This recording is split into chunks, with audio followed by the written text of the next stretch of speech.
आदित्य भारद्वाज जी, राधे राधे महाराज जी। महाराज जी, जीवन में तनाव होने का मूल कारण क्या है? उसे पहचानना कैसे? अज्ञान।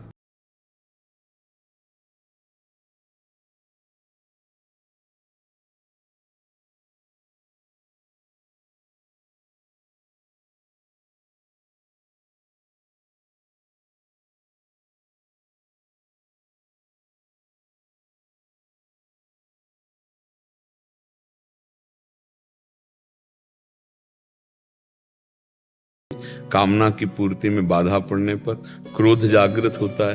क्रोध हमारी स्मृति को छीनता है। स्मृति में मूढ़ता आते ही बुद्धि नष्ट हो जाती है। बस वो तनाव, जिसे डिप्रेशन कहते हैं ना, तो डिप्रेशन होना शुरू हो जाता है। विषयों का जो चिंतन है, यही नाश की जड़ है।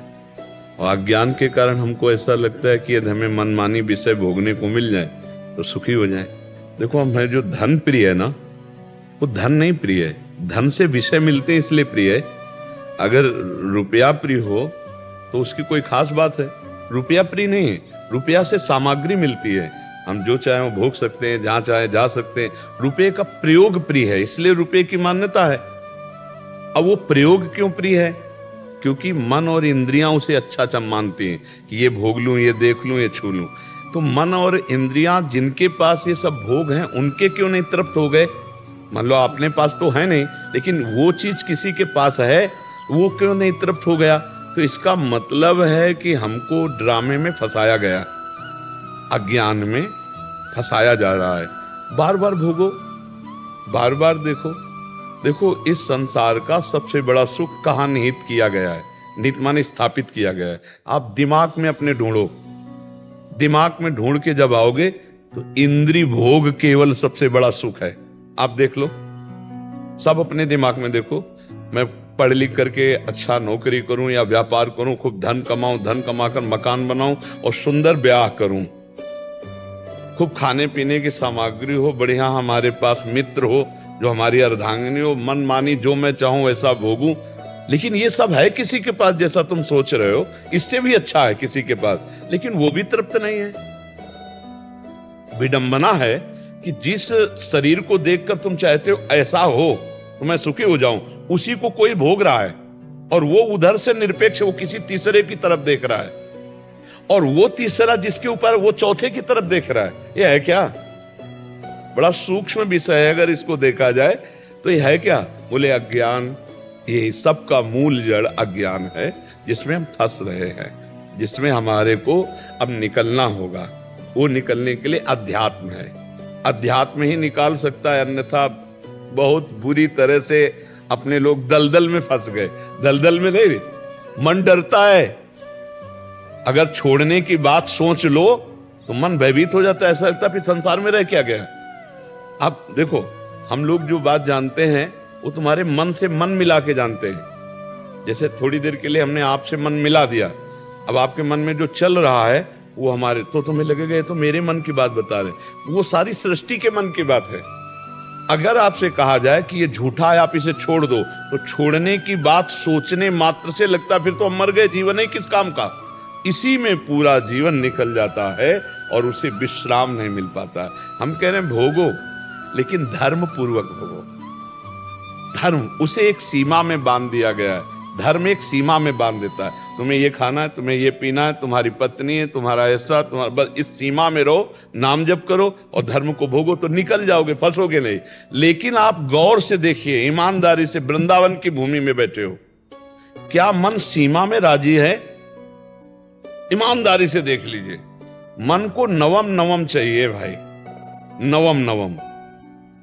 और ये इसीलिए पाप कर बैठता है, चाहे जितना पैसा लगे, नवम नवम। आप हमारी बात को अंदर से समझ लीजिए। अब इसी अज्ञान की धरा से हमारी दुर्गति होती चली गई। और नवम नवम असली में है तो भगवान है, जिनकी नयो नेह नव रंग नयो रस, नवल श्याम वृषभानु किशोरी, नव पीतांबर नवल चूनरी, नई नई बूंदन भींजत गोरी, नव वृंदावन हरित मनोहर, नव चातक वो, सब नवीन, सब नवीन। और उस नवीन में तो तृप्त हो गया जी। मन विश्राम बिना भगवान के नहीं मिलेगा।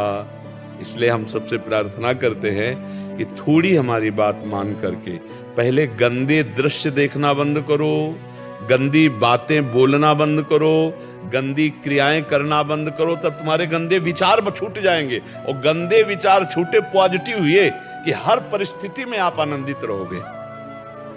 परिस्थिति हमें दुख नहीं दे सकती यदि हमारे विचार सही हैं। जिसे सुख चाहिए उसे कष्ट होता है, और जो सुख में स्थित है उसको कष्ट क्या पहुंचाए। थोड़ी सी दवा इतनी सुन्न वाली कष्ट को नहीं होने देती, और चित्त भगवान में जोड़ दो कष्ट होगा। बड़े से बड़े कष्ट को हंस के सहा जाता है। तो बच्चा डिप्रेशन क्यों, दिमाग में भार क्यों? क्योंकि वो अहंकारी अज्ञानी जीव भगवान से परिचय नहीं प्राप्त किया, अध्यात्म को नहीं जाना, इसलिए दुखी हो रहे। नहीं बोलो चिंतन की क्या परेशानी है, तुम्हारा दिमाग स्वस्थ हो, शरीर स्वस्थ हो तो कोई फर्क नहीं। भगवान का भरोसा, अध्यात्म बल जब तक जागृत नहीं होगा तब तक विश्राम नहीं मिलना किसी को।